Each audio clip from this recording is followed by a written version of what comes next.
वर्ष 1931 की जनगणना के मुताबिक सिंध में पड़ने वाले शहरों में हिंदुओं की जनसंख्या का प्रतिशत कुछ इस प्रकार था।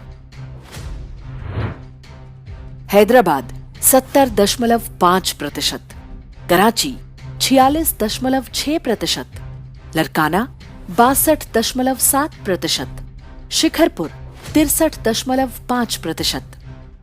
ये वो समय था जब भारत का बंटवारा नहीं हुआ था और पाकिस्तान नहीं बना था।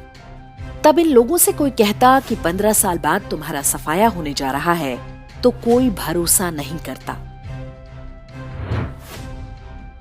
सिंध के इन सारे शहरों में आज हिंदुओं की जनसंख्या 1% से भी कम है।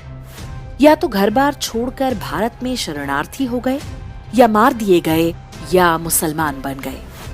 जो बचे हैं उनकी बेटियां भी कब उठा ली जाती हैं, किसी को पता नहीं चलता।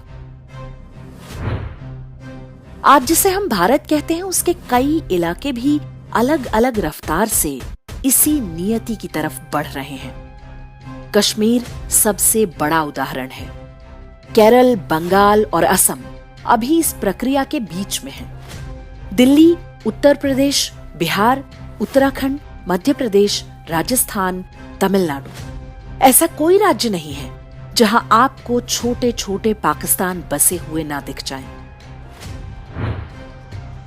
झारखंड इस सूची में सबसे नया नाम है, जहां अचानक एक दिन पता चला कि 500 से अधिक सरकारी स्कूलों में बच्चों से प्रार्थना के स्थान पर दुआ कराई जा रही है और हिंदी हटाकर उर्दू लागू कर दी गई है। तर्क ये कि ये स्कूल मुस्लिम बहुल क्षेत्रों में है, इसलिए ऐसा किया गया है।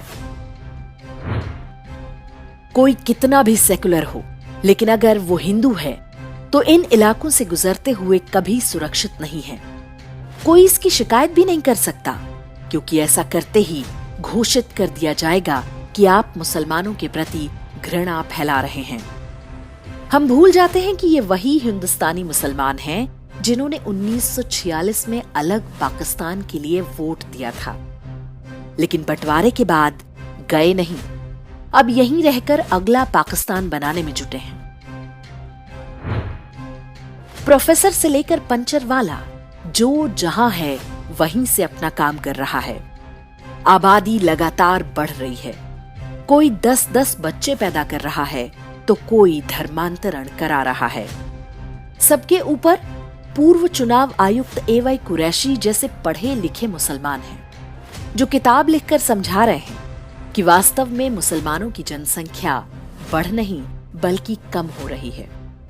उन्हें पता है कि काफिरों की आंख में धूल झोंकना सबसे आसान काम है। अपने इतिहास से अनजान लोगों ने सेक्युलरिज्म की अफीम चाट रखी है। उन्हें अपने चारों ओर बढ़ती टोपियां और काली गठरियां नहीं दिख रही। औसत निकालें तो अधिक से अधिक वर्ष 2050 तक ये प्रक्रिया पूरी हो जाएगी। वैसे भी हमारे देश में मुसलमान नाम वाले मुसलमानों से ज्यादा संख्या हिंदू नाम वाले मुसलमानों की है। श्याम प्रताप सिंह गौतम उर्फ मौलाना उमर गौतम, काशी गुप्ता उर्फ काशिफ और विपुल विजयवर्गीय तो कुछ उदाहरण मात्र हैं। हिंदुवाद के नाम पर सत्ता में आए हमारे सत्ताधारियों को स्थिति की गंभीरता अब भी नहीं समझ में आई तो अगली पीढ़ी के लिए जीवन बहुत कठिन होने वाला है।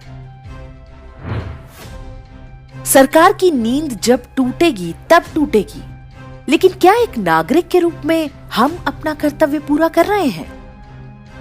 क्या अब भी हम फल सब्जी से लेकर छोटी बड़ी वस्तुएं बिना व्यापारी के बारे में जाने खरीदते हैं? क्या दिनचर्या के सामान लेने से पहले हम ये देखते हैं कि उस पर कहीं हलाल का प्रमाण पत्र तो नहीं लगा है? क्या अब भी हम उन लोगों को एसी, फ्रिज या टीवी की मरम्मत के नाम पर अपने घर में प्रवेश देते हैं जिनकी बुरी नजर हमारी स्त्रियों और संपत्ति पर होती है?